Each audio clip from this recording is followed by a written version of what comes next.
नमस्कार, मैं ज्योति गर्ग। आप देख रहे हैं नारद वाणी। दोस्तों, आप लोग कैसे हैं? महादेव की इच्छा से सब सही ही होंगे। दोस्तों, आज जंतर मंतर पर संसद भवन से कुछ दूरी पर वक्फ अमेंडमेंट बिल जो आया हुआ है संसद में, जो जेपीसी से होकर आई है, उस पर मुस्लिम संगठनों ने विरोध प्रदर्शन का ऐलान किया था और वहाँ बहुत भारी संख्या में पहुँचे हैं। उस पर वहाँ पर बहुत सारे नारे लग रहे हैं। नारे तकबीर, अल्लाहू अकबर के नारे भी लग रहे हैं। उस पर हिंदू संगठनों ने भी कहा था कि हम भी उसके काउंटर में विरोध प्रदर्शन करेंगे। तो पुलिस प्रशासन ने उन लोगों को हाउस अरेस्ट कर लिया। डॉक्टर उदिता त्यागी है, उनको हाउस अरेस्ट किया गया है। पिंकी चौधरी हैं, उनको हाउस अरेस्ट किया गया है। सिरोही भाई हैं, उनको भी हाउस अरेस्ट कर लिया गया है। बताइए, एक ऐसा देश है कि जो एक एक पक्ष को धरना प्रदर्शन की अनुमति दी जाती है, एक पक्ष को हाउस अरेस्ट कर लिया जाता है। और फिर भी कुछ लोग जो हिंदू संगठन है वो वहाँ पहुँच गए थे, तो उन्हें पुलिस ने डिटेन कर लिया। लेकिन उन्हें कुछ वहाँ पर तो उन लोगों ने थोड़ा बहुत नारा वारा लगाया, लेकिन फिर भी हाउस अरेस्ट कर लिया। अब ये वाटर टेस्टिंग है, हिंदुओं को जागना होगा इसके लिए। वाटर टेस्टिंग ये है कि ये लोग शाहीन बाग की तरह देखिएगा, जब आज कुछ नहीं होगा तो गांव गांव में रोड, शहरों में सड़क बंद करेंगे। तो हिंदुओं को अब सोच रहा है कि आप क्या करेंगे। हर बार चुप रह जाने से तो काम चलेगा नहीं। ये लोग सरकार पर दबाव बना रहे हैं कि वक्फ बोर्ड वापस होना चाहिए, अमेंडमेंट बिल।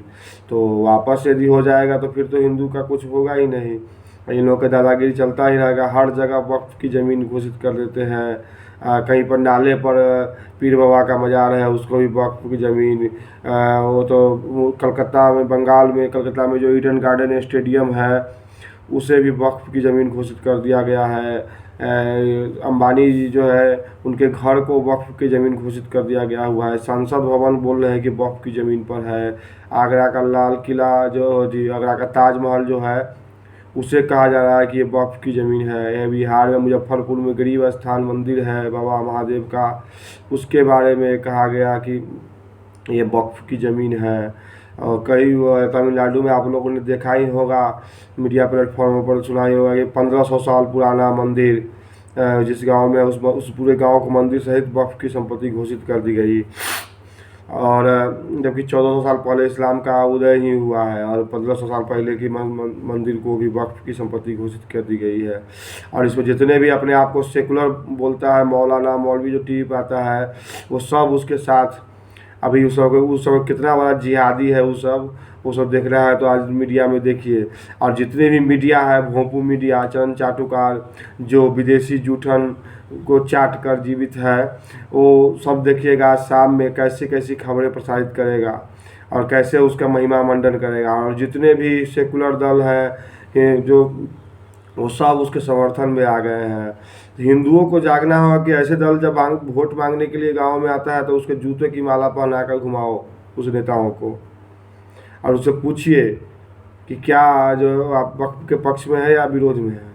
नहीं तो किसी दिन आपके जब ज़मीन पर जब पड़ेगा, जब आपका ज़मीन वक्फ घोषित कर देगा, तो फिर आप लोग रोते रह जाइएगा, कुछ होगा नहीं।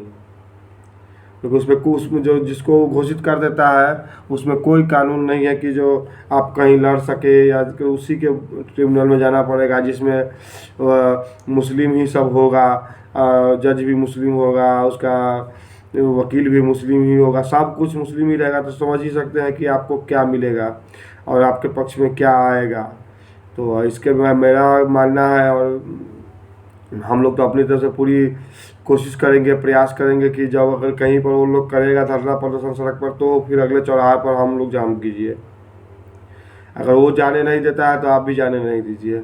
जब तक उसके विरोध में आप खड़े नहीं होइएगा, सरकार के पक्ष में खड़े नहीं होइएगा, तब तक जो है सो नहीं होगा। सरकार को भी थोड़ा शक्ति दिखाना होगा इन लोगों को। अगर ये शाहीन बाग बनाने लगे तो हो गया, फिर सरकार क्या चीज़ का इतना बहुमत से मोदी जी को लाया जाता है, सिर्फ वोट लेने के लिए ही हिंदू हैं। इस सब चीज़ पर भी तो ध्यान देना होगा। इस लोग पर लठ बजाइए, इस लोग का पिछवाड़ा तोड़िए। इन लोग को यूपी में तो कुछ नहीं कर पाएगा, ये बात जान जाइए। आज मैं कह रहा हूँ, यूपी में कहीं पर धरना प्रदर्शन नहीं होगा, क्योंकि वहाँ तो बाबा है। इन लोग की सारा चर्बी उतार दिया जाएगा। और इसमें ये भी देख लीजिएगा कि इसमें विदेशी से फंडिंग आएगा, ISI से फंडिंग आएगा, और ये लोग देश तोड़ने की पूरी कोशिश करेंगे और जगह जगह धरना प्रदर्शन करेंगे, हिंदुओं को उसमें थे कि मारने की पीटने की कोशिश करेंगे। उधर से कोई हिंदू गुजरेगा, किसी के गाड़ी से सट जाएगा, कुछ भी हो जाएगा, उसको मार दिया जाएगा। इसलिए इस जिहादियों को के खिलाफ सड़कों पर उतरना पड़ेगा हिंदुओं को और बोलना पड़ेगा। ये गलत हो रहा है इस देश में। संसद से पारित कानून को क्या करोगे, तुम लोग बदल दोगे? इस देश में जो इतना 9 लाख हेक्टेयर ज़मीन पर उन लोगों का कब्जा है, सिर्फ वक्फ का। जितना आर्मी और रेलवे के पास नहीं है उतना ज़मीन इन लोग के पास है। समझिए, हर आप लोग देखते होइएगा, जाइए बाहर या निकलते होइएगा, सभी लोग देखते होइएगा हर स्टेशन पर इन लोग का एक मस्जिद है, वक़्फ़ की ज़मीन है। हर गांव कोई कह रहा है कि वक़्फ़ की ज़मीन है। किसी भी गांव पर दावा ठोक देता है कि ये वक़्फ़ की ज़मीन है, किसी की भी ज़मीन हो उस पर ठोक देता है वक़्फ़ की ज़मीन है। तो हिंदुओं से तो मेरी अपील होगी कि सभी लोग इसके विरोध में आवाज़ उठाइए और सरकार के पक्ष को मजबूत कीजिए। तो जब हम आप आवाज़ उठाइएगा तो सरकार को मजबूरन, क्योंकि हम आप तो सरकार के वोटर हैं, अगर हम आपने दबाव बनाया तो सरकार तो लठ बजाएगी। तब सरकार इस पर लठ तभी बजाएगी जब हम आप तैयार होकर इसका विरोध करेंगे और सरकार का पक्ष लेंगे। तो आगे भी हम इस विषय पर अपनी राय देते रहेंगे।